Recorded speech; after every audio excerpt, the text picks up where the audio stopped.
I think it's hugely significant that they're willing to agree with his ideas, agree with what he's saying, just not the way he's saying it.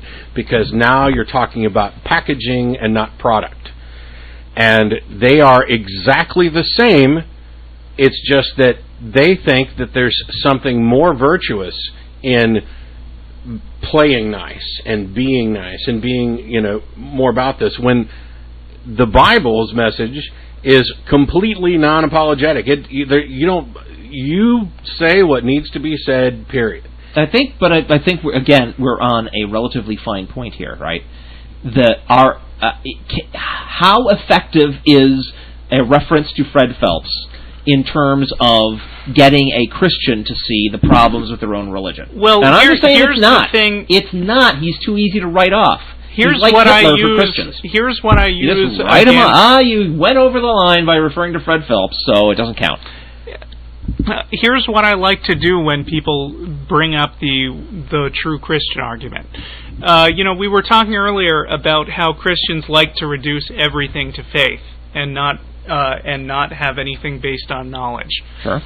So one of the things that I like to say often is, how do I know? Let's say that I agree with you and I've accepted Pascal's wager or whatever, and I've decided to become a Christian. How do I know which kind of a Christian to be? Because it sounds to me like this guy Fred Phelps takes this piece of the Bible more seriously than you do, and this piece and this piece. So if I become a Christian, why should I become your kind of Christian instead of a Fred Phelps kind? Because if Fred Phelps is right, then you haven't gotten around Pascal's wager. You're going to hell, even though you're a Christian. And that's the value, I think, of having those extremists around, because it's somebody who is, let's say Fred Phelps is to a normal Christian what normal Christians are to us. I don't want to just be Mr. Negative, but in dealing with Christians, they've already made their peace with the idea that the fact that they believe X is proof that X is true. And I consider it my mission to break that. If their X is, if the X that they believe in is God will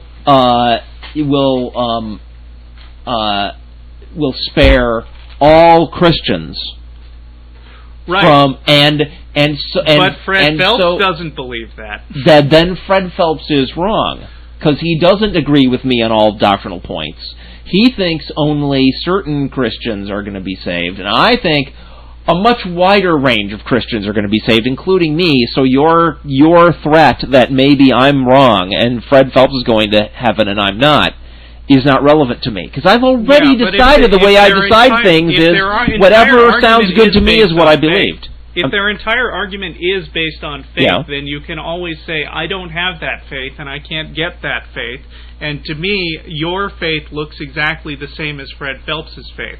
Don't forget that when a Christian tries to talk you into, when a Christian throws Pascal's wager at you or whatever, they are trying to talk you into joining their religion. Sure. They're not just trying to justify what they've got in their own minds. The point of apologetics is to make some kind of quasi-rational argument that would convince people, isn't it? Well,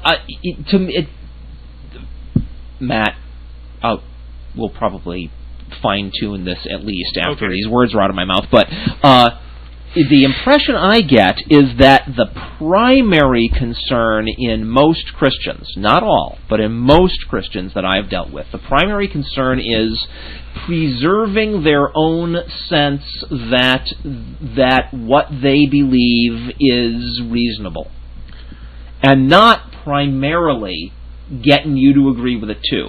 Any more than, by default, when we debate with Christians, we can say we're not doing it in order to try to convert them to atheists. True. But that's bullshit, because if you argue for a position, you are making the case that other people should also adopt that position. Most Christians, I would agree, probably don't study, if they study apologetics, don't study it for the purpose of convincing others. It's more of a way of shoring up their own beliefs and convincing themselves that they have a rational basis for their belief. With regard to, like, Fred Phelps, what we're talking about and why I think he's particularly relevant is, let's say you have two Christians, Fred Phelps and Christian B. They both agree in what is right and wrong. Fred Phelps can make the argument that the other Christian is just lazy, backslidden, and not doing what God wants because they're unwilling to take the steps necessary to fulfill God's will. They're wanting to sit back and play nice with the secular world that they're not supposed to be a part of according to the Bible, and that makes them shitty Christians.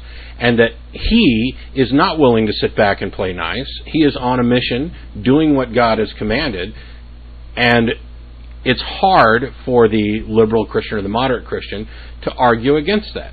And it's just like it's hard for them to get out of the Levitical commandments. You know, the let's stone people. There's nothing after that says, hey, we're not going to stone unruly children. We've just decided not to do it. Or we're agreeing to live under a system of laws that would prevent it.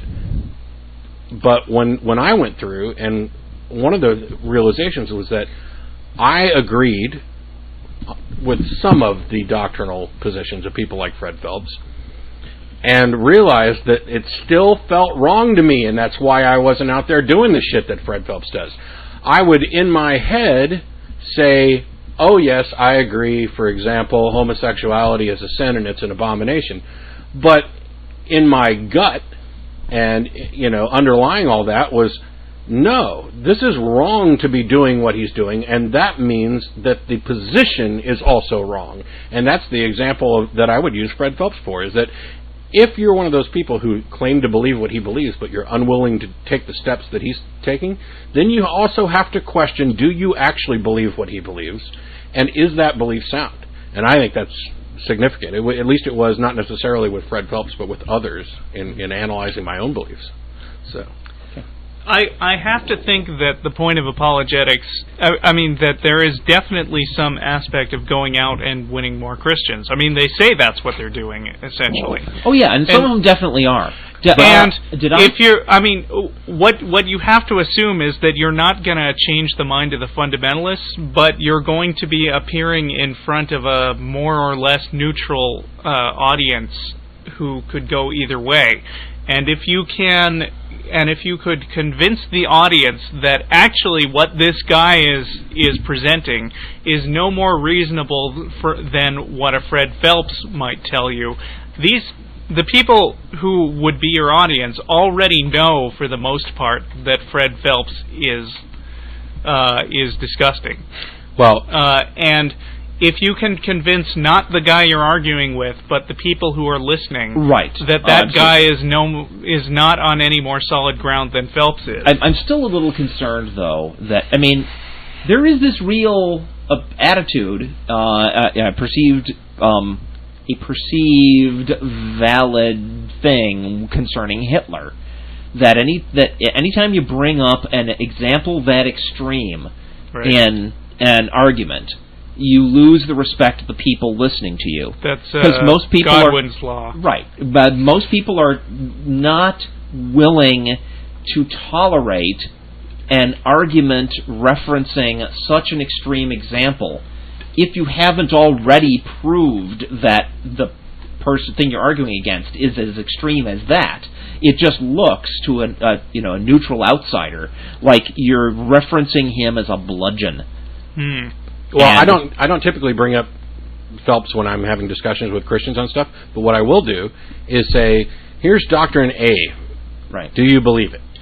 And then if they're unwilling to take the steps for that without even mentioning Phelps, without taking the steps that he does, then I would point out, well, why is it that you're not willing to take that step? And normally they'll come up with something, a quote from Jesus of "turn the other cheek." Right. And I would say those two are in contradiction. Right. There is a contradiction there between, what you're supposed to be doing and how you're supposed to be doing it. Right. To touch on something that Russell mentioned, though, and this is just from personal experience, when most Christians are in the process of witnessing to somebody and trying to win new souls over,